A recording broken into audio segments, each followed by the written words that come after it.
इस्लाम आबादी के लिहाज से क्रिश्चियनिटी के बाद दुनिया का दूसरा सबसे बड़ा धर्म। मगर इस्लाम को मानने वाले ये जो अरबों मुसलमान हैं, ये खुद भी दो बड़े ग्रुप में डिवाइड हैं। इनमें से जो छोटा ग्रुप है उसको शिया कहा जाता है, कि जिनकी आबादी टोटल मुस्लिम आबादी का बमुश्किल 13 से 15% बनती है। जबकि बाकी बचे हुए जो 85 मतलब कि 85% के करीब दुनिया के मुसलमान हैं, वो सब सुन्नी ग्रुप से ही ताल्लुक रखते हैं। अब इस बात पे तो कोई भी शक नहीं है कि पैगंबर हजरत मोहम्मद सल्लल्लाहु ताला अलैहि वसल्लम के दौर में ये सारे के सारे मुसलमान एक ही हुआ करते थे, एक ही झंडे के नीचे जमा हुआ करते थे। मगर जैसे ही 632 ईस्वी में नबी अलैहिस्सलाम मुसलमानों के बीच से रुखसत हुए, तो जो फिर वक्त के साथ बढ़ती चली गई और फिर हजरत अली की शहादत के वक्त तक यह दरार इतनी गहरी हो गई कि फिर एक खाई में बदल गई। एक ऐसी खाई कि जिसको आज मतलब कि 13-14 सदियां गुजर जाने के बाद भी नहीं भरा जा सका है। तो अब इस पूरे टॉपिक को सही तौर पर समझने के लिए अगर अपनी बात को बिल्कुल शुरू से शुरू करें, तो ये सारी चीजें 632 ईस्वी में उस वक्त शुरू हुई कि जब नबी अलैहिस्सलाम का इंतकाल हुआ। इस वक्त तक अरब दुनिया के एक बड़े इलाके पर मुसलमानों की हुकूमत कायम हो चुकी थी। तो इसीलिए अब मुसलमानों को फौरन जरूरत थी एक ऐसे नए लीडर की, कि जो ना सिर्फ उनको पॉलिटिकली लीड करें, बल्कि मजहबी मामलात में भी रहनुमाई करें। और इस काम के लिए उस दौर के लोगों की बड़ी आबादी ने चुना नबी अल सलाम के ही एक क्लोज फ्रेंड हजरत अब्बू बकर सिद्दीक को। वही हजरत अब्बू बकर सिद्दीक के जो रिश्ते में नबी अल सलाम के ससुर भी हुआ करते थे। इस तरह से वह मुस्लिम इतिहास के 4 मशहूर खलीफाओं में से पहले खलीफा बने, और यहीं से ही फिर हम देखते हैं कि शिया लोगों का कॉन्फ्लिक्ट भी शुरू होता है। दरअसल शिया लोगों का यह मानना है कि नबी अल सलाम के बाद उनका जो सक्सेसर होना चाहिए था, खलीफा जानशीन जो भी आप कहें, वो किसी और को नहीं बल्कि सिर्फ और सिर्फ हजरत अली को होना चाहिए था, जो खुद अहले बैत से थे, मतलब नबी अल सलाम की फैमिली से ही थे, रिश्ते में कजिन भी थे, उनके दामाद भी थे। और फिर शिया लोगों की तरफ से सबसे बड़ी दलील यह दी जाती है कि नबी अल सलाम ने अपने इंतकाल से पहले ही लोगों के सामने हजरत अली को अपना जानशीन, अपना सक्सेसर डिक्लेयर कर दिया था। हालांकि सुन्नी इस मामले में इख्तलाफ करते हैं, मतलब वो इस चीज को नहीं मानते हैं। बिल्कुल इसी तरह का ही वैचारिक मतभेद हम लोगों को दूसरे और तीसरे खलीफा के केस में भी नजर आता है, क्योंकि हम जानते हैं कि हजरत अब्बू बकर सिद्दीक के बाद दूसरे खलीफा के तौर पर हजरत उमर को चुना गया था, और फिर उनके बाद तीसरे खलीफा के तौर पर हजरत उस्मान गनी को चुना गया था। तो शिया लोगों का विचार दूसरे और तीसरे खलीफा को लेकर भी बिल्कुल वही है कि जो पहले खलीफा को लेकर है, और रहा सवाल चौथे खलीफा का, तो जैसा कि हम जानते ही हैं कि खुद सुन्नियों के भी जो चौथे खलीफा हैं, वो कोई और नहीं बल्कि हजरत अली शेर खुदा हैं। अब यहां पर गौर करने वाली बात यह है कि शिया सुन्नी लोगों के बीच यह जो फर्क है, यह सिर्फ हमको नबी अल सलाम के बाद लीडर कौन होगा इसी चीज में नजर नहीं आता है, बल्कि इन दोनों के यहां तो जो पॉलिटिकल स्ट्रक्चर है, जो राजनीतिक सिस्टम है, वो भी अलग अलग पाया जाता है।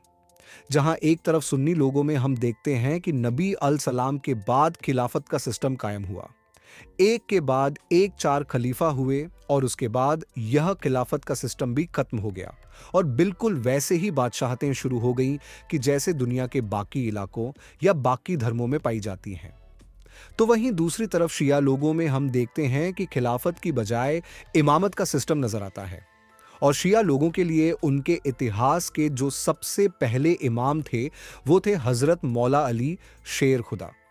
उनके बाद उन्हीं की ही नस्ल से, मतलब कि नबी अल सलाम के खानदान में ही एक के बाद एक लगभग 12 इमाम पैदा होते रहे। अब यहां पर यह बात भी याद रखने वाली है कि शिया लोगों के इतिहास के ये जितने भी इमाम हैं, इनको सुन्नी लोगों के यहां भी हद से ज्यादा रिस्पेक्ट की नजर से देखा जाता है, बल्कि इमाम तक कहा जाता है।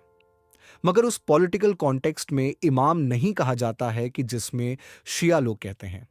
इसके बाद फिर हम देखते हैं कि ये जो सुन्नी ग्रुप है, ये फिक्की तौर पर 4 अलग अलग टुकड़ों में डिवाइड हुआ, जिसको आप इस्लामिक लॉस के 4 अलग अलग स्कूल भी समझ सकते हैं।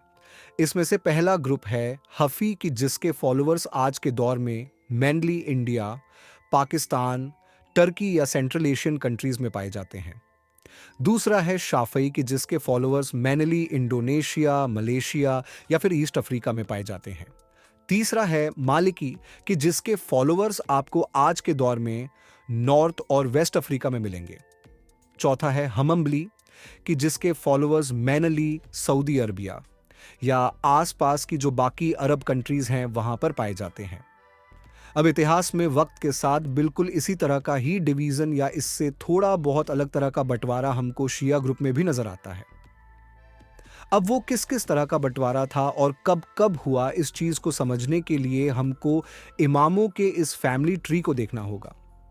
इस फैमिली ट्री के अंदर जैसा कि हम देख सकते हैं कि हजरत अली शेर खुदा और उनकी जो बीवी थी, मतलब कि नबी अल सलाम की प्यारी बेटी हजरत बीबी फातिमा तु जहरा, इन दोनों के दो अहम बेटे थे।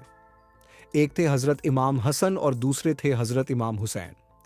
अब जब 656 ईस्वी में हजरत अली को चौथे खलीफा के तौर पर चुना गया तो फौरन ही मुस्लिम दुनिया में राजनीतिक उथल पुथल शुरू हो गई।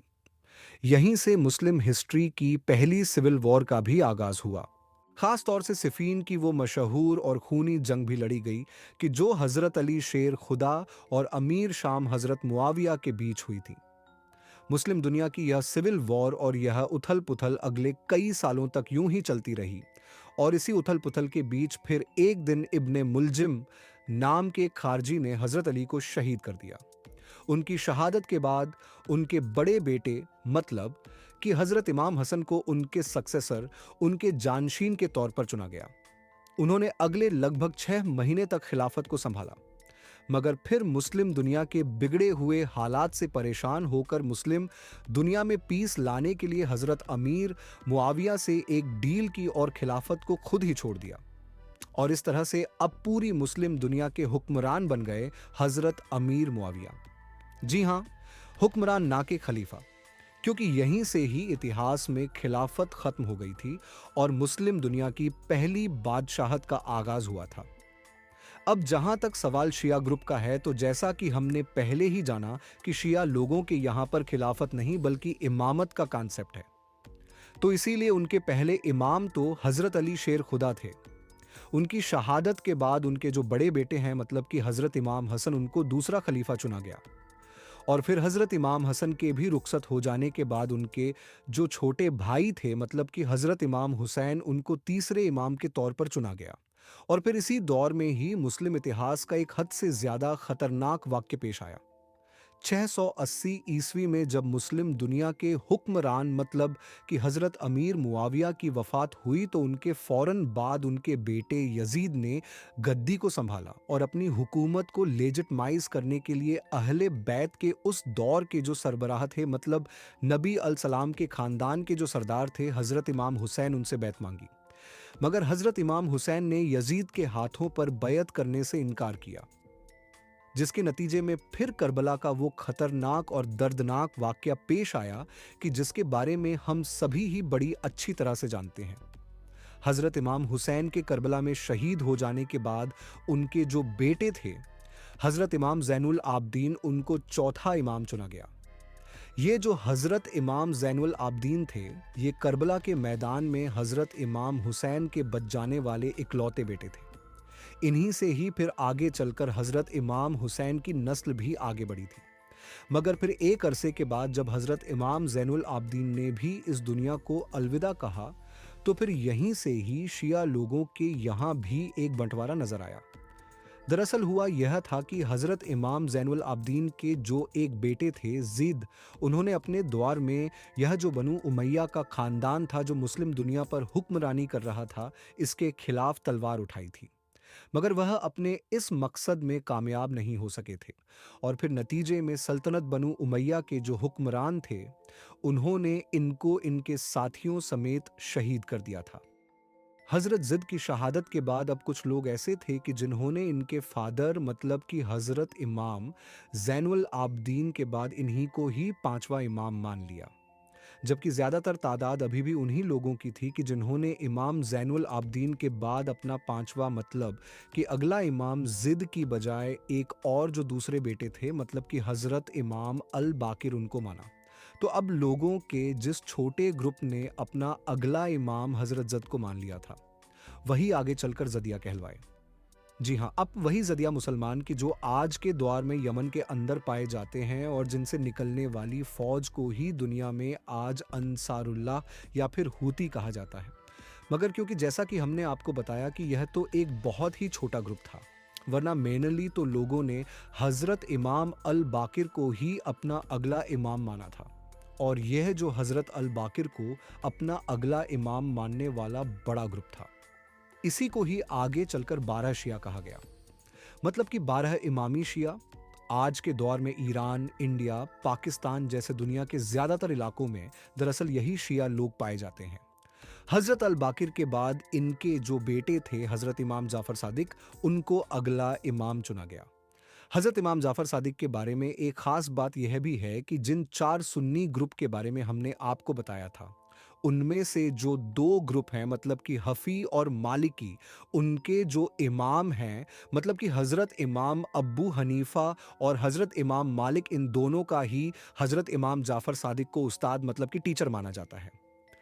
इनकी वफात 765 ईस्वी के आसपास में हुई थी और इनके बारे में यह दावा किया जाता है कि अब्बासी हुक्मरान अल मंसूर ने इनको जहर दिया था।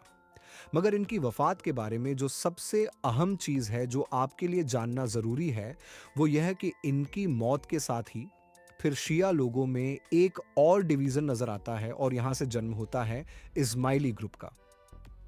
दरअसल इतिहासकारों ने लिखा है कि हजरत इमाम जाफर सादिक ने अपने एक बेटे इस्माइल को अपनी जिंदगी में ही अपना जानशीन मतलब कि अपना सक्सेसर डिक्लेयर कर दिया था। मगर हुआ ये कि यह जो इनके बेटे थे इस्माइल, इनकी वफात हजरत इमाम जाफर सादिक की जिंदगी में ही हो गई थी। तो जब हजरत इमाम जाफर सादिक की वफात हुई तो इस बात को लेकर इख्तलाफ पैदा हो गया कि अगला जानशीन किसको बनाया जाए। कुछ लोगों का मानना था कि क्योंकि हजरत इमाम जाफर सादिक ने अपनी जिंदगी में ही इस्माइल को अपना जानशीन बनाया था, तो इसीलिए इमामत उन्हीं की औलादों में रहनी चाहिए। जबकि ज्यादातर लोग ऐसे थे कि जिन्होंने हजरत इमाम जाफर सादिक के एक और बेटे हजरत मूसा काजिम के जो अब भी हयात थे, उनको ही अपना अगला इमाम माना।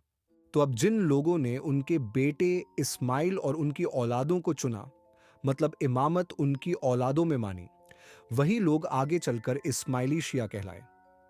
रहा सवाल हजरत इमाम मूसा अल कासिम का, तो उनकी जिंदगी का एक बड़ा हिस्सा कैद में ही गुजरा था और उनको इसी कैद के दौरान ही शहीद भी कर दिया गया था। उनके बाद उनके बेटे हजरत अली अल रिजा को अगला इमाम चुना गया। यहां पर खास बात यह है कि इमाम अली अल रिजा के दौर में जो अब्बासी सल्तनत के हुक्मरान थे अल मामून, उन्होंने अहले बैत के साथ अपने रिश्ते अच्छे करने की कोशिश की। इवन उन्होंने तो इमाम अली अल रिजा को अपना जानशीन तक मुकर्रर कर दिया, अपनी एक बेटी को भी उनके निकाह में दिया। मगर हैरानी की बात यह हुई कि इमाम अली अल रजा का इंतकाल अल मामून से पहले ही हो गया। इनके बाद बारी बारी से जो अगले 3 इमाम हुए, उन तीनों ही इमामों ने बड़ी ही खामोशी के साथ जिंदगी गुजारी और उसकी मेन वजह यही थी कि उस दौर में ये जो अब्बासी सल्तनत थी, इसके हुक्मरान अहले बैत के ये जो इमाम हुआ करते थे, इनकी पॉपुलैरिटी से हद से ज्यादा जला करते थे, अपनी हुकूमत के लिए खतरा महसूस करते थे। तो इसीलिए वो इन इमामों को या तो किसी ना किसी बहाने से कैद कर लिया करते थे या फिर खुफिया तौर पर जहर दे दिया करते थे।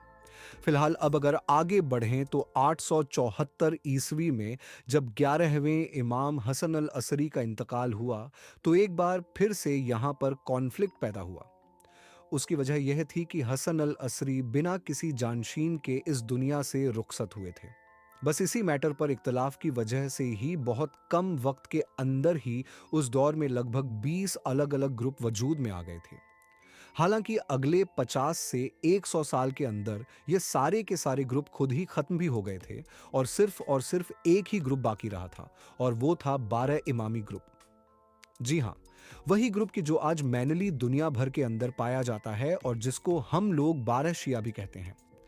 अब यह जो 12 इमामी शिया हैं, यह हसन अल असरी के एक खुफिया जानशीन के होने पर भी यकीन रखते हैं कि जिनका नाम है मोहम्मद अल महदी। इनके मुताबिक अब्बासी हुक्मरानों की तरफ से आने वाले खतरे को देखते हुए इनको दुनिया से खुफिया रखा गया था, और यह जो 12 शिया हैं, यह दरअसल इमाम मेहंदी के आखिरी दौर में दुनिया में दोबारा से जाहिर होने पर भी यकीन रखते हैं। अब अगर थोड़ा पीछे लौट कर आए, मतलब कि हज़रत इमाम जाफ़र सादिक पर, कि जहाँ से इस्माइली नाम का एक ग्रुप अलग हुआ था, तो ये जो इस्माइली ग्रुप था, यह भी आगे चलकर बहुत सारे ग्रुप में बढ़ता चला गया। सबसे पहले तो कुछ ऐसे लोगों की तादाद थी कि जो यह मानते थे कि इस्माइल के जो बेटे मोहम्मद हैं, इन्हीं पर ही इमामत का सिस्टम खत्म हो गया है। तो इसीलिए इनको 7 इमाम शिया कहा गया, क्योंकि ये 7 इमामों पर ही यकीन रखा करते थे। मगर कुछ ऐसे भी थे कि जिनके मुताबिक हजरत इमाम जाफर सादिक के बेटे जो इस्माइल हैं, उनकी नस्ल में लगातार इमाम पैदा होते रहे, मगर वो अब्बासियों के खतरे की वजह से खुफिया रहे। 10वीं सदी की बिल्कुल शुरुआत में, मतलब 904 ईस्वी के आसपास में, अब्दुल्ला अल महदी नाम के एक शख्स ने 11वें इमाम होने का दावा किया। न सिर्फ इमाम होने का दावा किया, बल्कि मशहूर फातिमी सल्तनत की बुनियाद भी रखी। ये दरअसल किसी भी शिया ग्रुप की तरफ से इतिहास में कायम की गई पहली खिलाफत थी। अब कुछ लोगों ने तो इनको फौरन इमाम मान लिया, जबकि कुछ ऐसे भी थे कि जिन्होंने इनकी मुखालिफत भी की। जिन लोगों ने उस दौर में इनकी मुखालिफत की थी, वही दरअसल करामतियंस कहलाए। ये वही लोग थे कि जिन्होंने फिर कुछ सालों के बाद ही, मतलब 930 ईस्वी के आसपास में, मक्का जैसे मुकद्दस शहर पर भी हमला किया, काबे की बेहुरमती की, जमजम के कुएं को भी लाशों से भर दिया, और तो और जाते जाते जो हजरे अस्वद था उसको भी अपने साथ ले गए, जिसकी वजह से फिर अगले कुछ अरसे तक हजरे अस्वद मक्का शहर से गायब रहा सवाल फातिमी सल्तनत वाले इस्माइली लोगों का, तो उनके यहाँ भी वक्त के साथ कई बार डिवीजन हुआ, और उस डिवीजन के नतीजे में कई अलग अलग ग्रुप वजूद में आए। आज के दौर में ये जो आप लोग निज़ारी शिया या फिर उनके आगा खान वगैरह के बारे में सुनते रहते हैं, यह भी दरअसल शिया लोगों के इसी इस्माइली ग्रुप से टूटी हुई एक शाख है। तो उम्मीद करते हैं कि आज की इस वीडियो से आप लोगों को बहुत कुछ जानने को मिला होगा। ऐसी वीडियो देखने के लिए हमारे YouTube चैनल ए के फिल्म अपडेट बी को सब्सक्राइब करें